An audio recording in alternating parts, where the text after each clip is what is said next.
Awesome. Well, thanks for joining us, everybody. So excited to be talking to you today, and this time talking about a specific platform. Sometimes we talk about specific platforms, sometimes we talk about instructional ideas, pedagogy. This time, we're talking about a tool that I've been really excited about and been following for the last year and a half to 2 years. And SchoolAI has really come out with a lot of supports and really been a tool that as at I2E, we've been able to get behind because of how they've supported learning. And so I'm really excited to have my friend Derek with me today. I'm going to introduce him and let him introduce himself in a moment. But today, if I haven't met you before, my name is Nathan Wells. You can find me on socials at EdTechWells and on LinkedIn under Nathan Wells. This is a part of our Inspire webinar series. You can find all these on our YouTube channel, all the recordings for the last couple of years. We also are doing some shorts on social media that you can follow and hopefully get some ideas and fresh ways of using AI and different EdTech tool integrations. It's kind of our hope. So the purpose of this series throughout the school year that you can join us for is to help you in what you do in teaching and learning, to help you find ways to use technology to help your students learn, right? That's our goal. To help our students be better, for you to be better in your educational practice, for administrators to help their teachers, right? Like that's our goal. We're all educators. I was a middle school teacher and then an instructional coach. And so that's my heart, and that's what I hope that these bring across to you all. So today, as I said, we're looking at SchoolAI. And one of the things that excites me about SchoolAI is how they help students aim towards mastery. And I'm excited for Derek to kind of walk you through some of the new updates because they make that even easier for teachers and helping you as an educator be able to find ways to really bring that across to your students and help them in new ways and for you to making it easier for you to be able to do that as well. So I'm excited for my friend Derek, who I've actually not known for very long, but excited that I've gotten to know him a little bit and be able to hear about it. He got to participate in a cool experience over the summer. And then now we're bringing this to you. We're recording it a little bit early, but this will be coming to you live in October. And I'll let Derek introduce himself, and then he can take over the screen. And so Derek, thanks for being with us and teaching us all about SchoolAI. Thank you, Nathan. Yeah, it's an honor to be here. And I am an instructional technology coordinator at the district level for Berkeley County Schools. We're the second largest district in West Virginia. We're nestled over on the eastern panhandle between Maryland and Virginia. And this is my 8th year supporting and inspiring teachers in the district across all grade and content levels. And I always tell folks that I spend most of my days with teachers in some capacity. I'm in my office right now, but my neighbors rarely see me because I'm usually out somewhere, either facilitating training or an experience similar to this one, or sitting down, even one-on-one or with small groups of teachers. We do a lot of co-planning and just try to elevate rich experiences. And I find, a lot of times teachers are a little more courageous if they know there's someone sidling up next to them and going to help them, support them through the carrying out of this experience. So I'm grateful for my position and grateful for my connection to the classroom. I still get to do some co-teaching here and there, but happy to be here with you right now. So yes, let me share my screen and we will begin. All right. Here we are in SchoolAI. So yes, if you have not created a free SchoolAI account, you can go to schoolai.com and sign in. And there's some single sign-on options there at the site. Create your free account. And then let me clarify what's going on at the time of this recording. So at the time of this recording, the platform, SchoolAI, is between two versions of their platform. And they're actually in the midst of an update is what's happening. So they're transforming from version 1.0 that you see on the screen now. So at the time of this recording, if you make an account, this is what you're going to see once you get through the kind of the demographic prompts that ask you where you teach and are you a teacher, administrator, what are you? You fill out those common little demographic information, and then this is what you're going to see, version 1.0 of the platform. Now, just as Nathan said, I was in awe of this platform during my first experience in January of 2024. I was in a 7th grade reading class. I still remembered it. I've shared that experience a lot. But it was amazing, and what I walked away from and kind of the light bulb moments I was having, it was pretty cool for me. But they are in the midst of transforming to 2.0, which actually presents some really amazing updates, and I want to show you those during this call. So I'm actually going to navigate to 2.0 beta. It is a beta program right now. We're going to unlock 2.0 now and go ahead and transition to the new and improved version of SchoolAI. Now, in the new and improved version, there are some things that are different from 1.0. So if you're a 1.0 user on this call, you remember some things about the old platform. And just to clarify, there's really two sides to this for every teacher. And I explain this to my staff. There is a side of SchoolAI that is really designed for you, the teacher in the classroom. There's a side that allows you to harness generative artificial intelligence to do things, to create resources, to brainstorm assessment questions, to create lesson plans, to design 5 bell ringers that get students up and moving in my science class. Just a number of ways, right, that you could use generative AI. And there's a side of the platform designed for you, the teacher. And certainly, it's a powerful side of the platform. There are many things you can do on those lines, and we're going to cover a little bit of that during this call. But then we're also going to cover this other side of the platform. The other side of the platform is just as amazing, in my opinion, and it's the side of the platform that really begins to be student-facing. So if you've ever thought about, how could I harness this technology, right, and craft an experience where my students maybe could interact with artificial intelligence, that's the side of the platform that I get most excited about, and we will demonstrate some things on that side of the platform too. So I just want to clarify, there's really two sides to this. Both sides are valuable. We're going to try our best to cover what we can during this call, but let's start on the teacher side. So on the teacher side, you're presented with, right here on the home page, version 2.0, this is the persona they call Dot. The name of this little gentleman here, or this female or male, is Dot. So we're going to ask Dot several things. We could generate content with Dot. This is the combination, if you're a 1.0 user of the platform, it's the combination of tools and assistants. So SchoolAI recognized they had two different elements in the first version of the platform. You could go to tools, and there was a tool to provide, to create a lesson plan. You put in some information and voila, it creates a lesson plan. There was a tool in there to create a rubric. So maybe you're doing a writing assignment in your class and you wanted to create a rubric for that. You could input some information and it would generate a rubric. Then there was another side called assistance. Assistance was this generative chat experience that we're engaging in just a moment. You could initiate a chat and brainstorm ideas. That chat would reveal ideas through the course of some back and forth, inputs, outputs, and you could ask questions, you could elicit ideas, and the AI will respond to you and give you ideas. What happened in version 1.0 was anytime you arrived at some ideas in the chat, you kind of had to go over here to tools and then have it generate that content. Or maybe in the chat, if you wanted to upload your PowerPoint, and say, use my PowerPoint to create guided notes for my students in social studies class. Well, it would do that, but it wouldn't produce a document for you. You actually had to go over to tools to export that document if that was something you wanted to pass out to your students, send it to the copier, make copies and give it to your students. You had to use tools to do that. So there's a lot of navigating between the two. What I love about this version 2.0 update is it took both of those and combined them into one. So I can upload, and we might even use that example. We could upload a presentation and then say to Dot, using the attached PowerPoint, create guided notes for my 7th grade world history students, right? And that's a very simple generic prompt, but it would retrieve some information, some knowledge from that attachment that we uploaded, and then it would create a document. And that document, I actually have one in my history here. Let's look at bell ringer ideas. That's one I should have used. It will create a document, and it will really just look like that.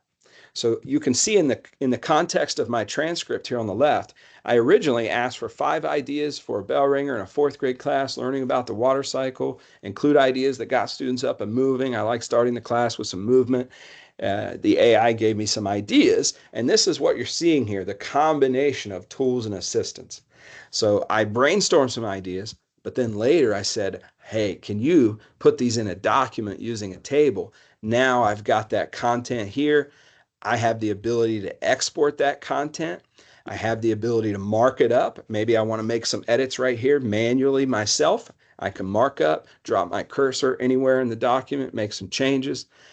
I can export when I'm done. And then if I wanted to share this with colleagues in the school, if I wanted to post this somewhere, we have a team, we have a department, organizational setup, I could distribute that, send it through email, anything I wanted to do. That's my document now. All of this is available for free in version 2.0. It's really amazing. I can brainstorm ideas. I can ask for it to generate content for me. It generates the content. It does it all in the same interface, which I really like here. There's no navigating out of this, moving to somewhere else, asking some other element to do this for me or do that for me. Everything just happens right here. And then as you saw from the homepage. You say, yeah, Nathan.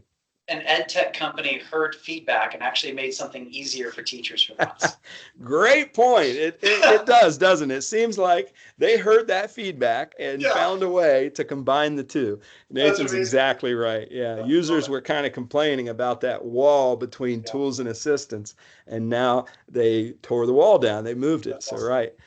Yes. So all those conversations, the one that I just simulated for you, are saved in your account, and you can always retrieve those old conversations by going to the history here. So that's awesome. And that's just, I mean, we just touched the tip of the iceberg right here, right?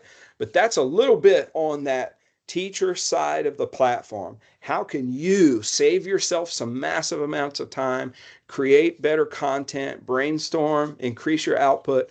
That's that side of the platform, right? Designed for you, the teacher. So students don't have accounts here. There's no way for them to do that.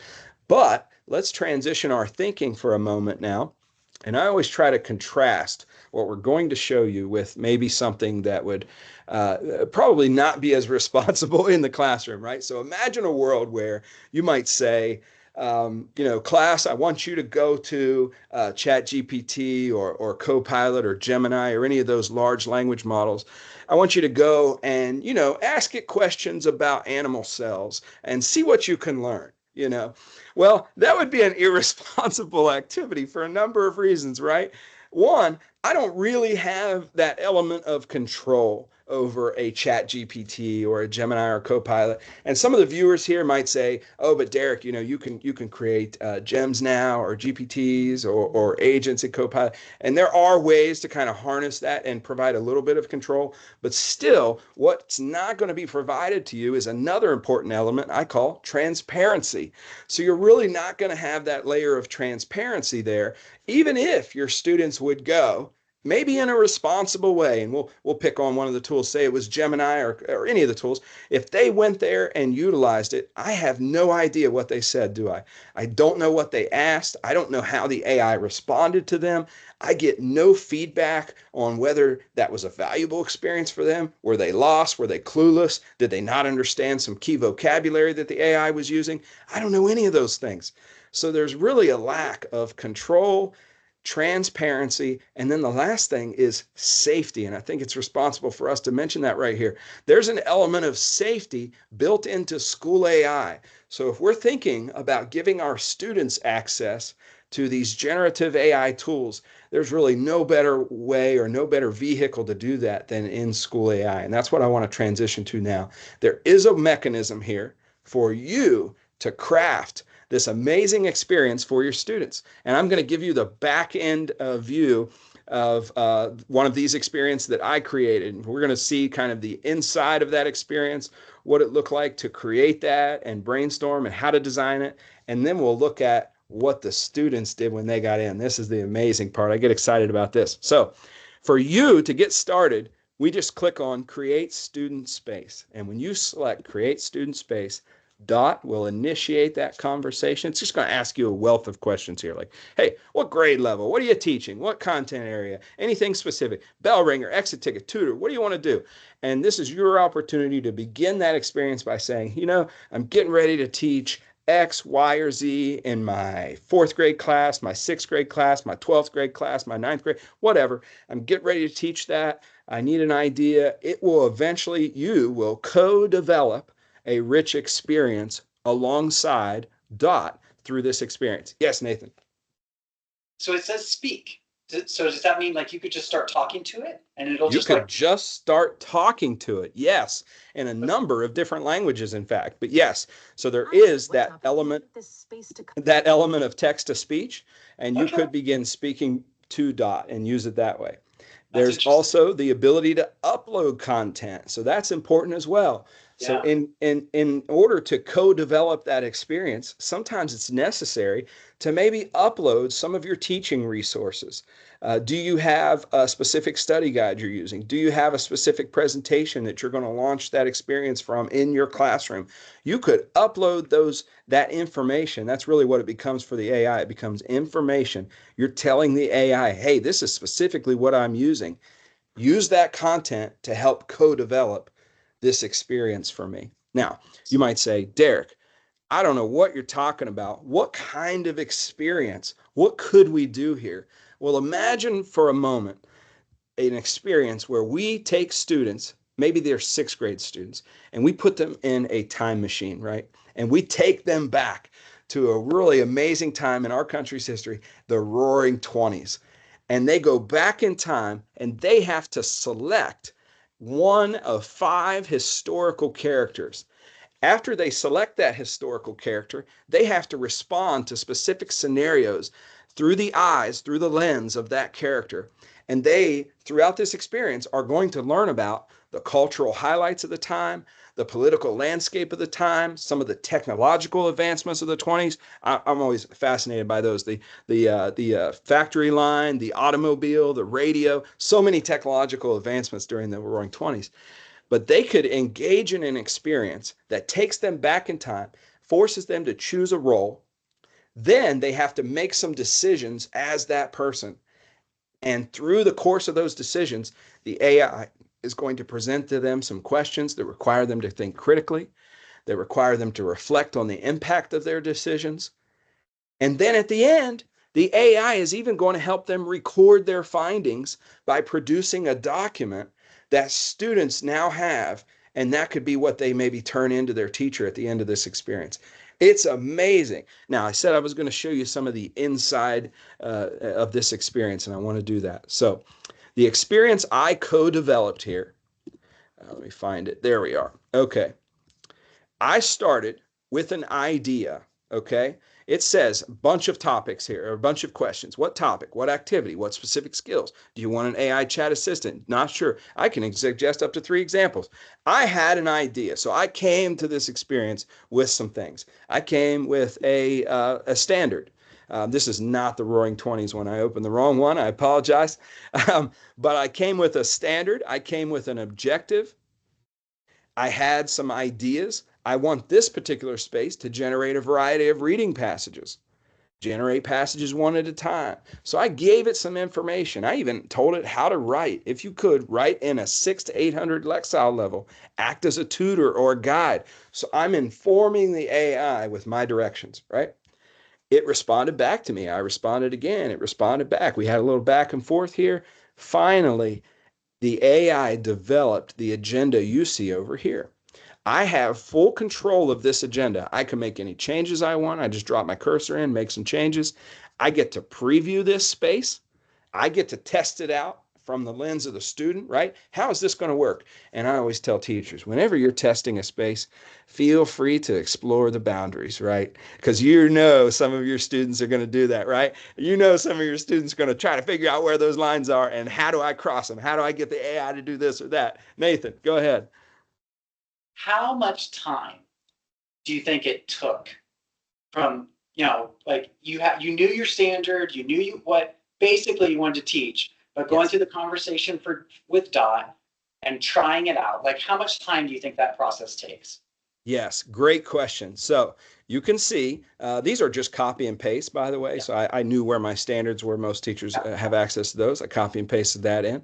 I had a kind of a formal objective that I wanted to wrestle with in this particular space. So I had that already. And then I did have some ideas. So to answer Nathan's question, because I came to this experience with kind of a vision in my mind of what I wanted to happen. In this particular space, students are actually learning about figurative language, and I wanted them to read some specific passages based on their own interests, which kind of opens up some amazing doors here. But I already had a vision in mind of what I wanted students to do, and you see, I input one response, it asked me some questions, I responded again, and it asked me some more questions, and I said, I'm ready to see the agenda. Believe it or not, to create this experience, I mean, really, this is less than 10 to 15 minutes. This is most certainly less than a planning period for most teachers, right? We're usually talking 30 to 45 minutes probably for a planning period. This is easily digestible in the confines of that specific time. So, and then the second question, follow-up question to that. So if I'm planning with a grade level team, can I then share this with all the teachers in my grade level team? Yes. Okay. So when I publish this space, this is one thing that seems to be missing from version 2.0 at the time of this recording. Okay. In version 1.0, there was a sharing mechanism, free and available to everyone. Yeah. In version 2.0, at the time of this recording, there is not, that mechanism doesn't exist. So I can, to best answer that question, there is not a formal way for me to share a link. There used to be, and which means if this feature existed in 1.0, it's going to exist in 2.0. So I have a feeling, by the time this is released, that feature might actually be there. And where I would look for it, to be honest with you, is right here on this toolbar, because that's where it existed before. So to answer Nathan's question, there's not a formal way for me to share this with my colleagues, which is a huge miss in the beta program currently, because that has to exist. Yes. Yeah. No, that's great question. No, great thanks question. for walking us through that. That's great. Absolutely. Okay, so we formulated that, we developed it. Now I'm ready to launch. What does it look like when I launch? So I'm going to take you back to that Roaring 20s simulation for a moment, and let's look at some details. I have my roster on the left. I actually was doing this in a professional development session. We had 61 different people in this experience. All of them got in the time machine, right? They went back to the Roaring 20s.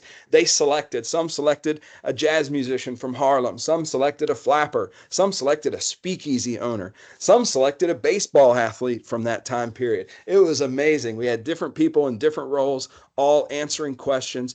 What you're seeing here, is new and improved version of Mission Control. This is the teacher dashboard. So when you distribute access to this experience to your students, they join anonymously. They do have to input a name, but there's no formal login, no transfer of personally identifiable information. They join that experience, and then the AI initiates, and they're off and running, right?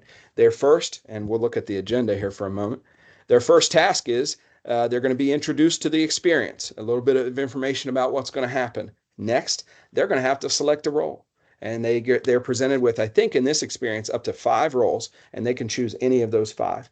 After that, they're presented with 3 thematic decisions, and it really covers the cultural highlights of the time, the political landscape, some of the civil rights movements that was happening during that time, the technological advancements, and AI will choose any of those and present those to students. So just to get an idea, what's amazing was if you chose a jazz musician from Harlem, for example, one of the decisions of the time that jazz musicians from that area would have had to make were there was a popular club in New York called the Cotton Club at that time, and the Cotton Club did not admit blacks to their club during the 20s. As a black jazz musician, that was a key decision you had to make. Do I take my message in music, message in art to that club and try to influence the minds of the people there? Or do I stand my ground and stand against what I know is wrong and not go? That was a decision our students would have had to make, and they would have had to think critically about the impact of that decision. If you were a speakeasy owner, you had to make a decision about the authorities, searching nearby clubs for prohibition-era alcohol. What would you do? Or how big does your club get? What kind of business decisions do you make? If you're a flapper, you had to make decisions about the influence you had in the women's rights movement of that time, the women's suffrage movement from the time. And all the while, the AI probes for critical thinking and asks specific questions of students to force them to reflect on the impact of their decisions. So no matter what answer or response students give, the AI is continually probing for understanding, probing for critical thinking. That's what I love about these experiences. So we are entering a world in which, right? You think of that Bloom's taxonomy. I'll show you a visual in a moment, but we're entering a world in which we can ask very high-level questions. Like, how do you think that flapper felt when X, Y, or Z? That's a question that requires a written response, requires students to synthesize their thinking and express themselves through their thoughts. The AI can absorb all those, 61 of them simultaneously perhaps, and then return actionable feedback to the student. And all the while it's doing that, it's monitoring student progression towards mastery of those specific objectives. And then it's feeding me on this mission control, this kind of color-coded heat map of how my students are learning in real time, right? Yeah. And I always compare and contrast that to this. Like, every school district I know of has kind of a multi-tiered system of support, platforms. And I'm not knocking these platforms. My own district, we use iReady, for example. Do you know the data from a platform like that is primarily the right or wrong answer to a multiple choice question? And I'm not knocking that data, right? I actually want that information as a teacher in the room. I want to know how my students are responding to those questions. But imagine a world where we're painting such a much more vivid picture of every learner, because we're asking more than a multiple choice question and getting a right or wrong answer. Now we're seeing in depth at how they're thinking, the real misconceptions they're bringing to the table, the real strengths that they have. Nathan, go ahead. No, we just have about a minute or so left here. So thank you, Nathan. Thank you. Wrap up. Thank you for that. I appreciate it. Yes. So I'm leaving you with some resources. We're going to include those in the webinar. So please browse through these. We have some space taxonomy. I want you to think about the levels of spaces you can design through these experiences.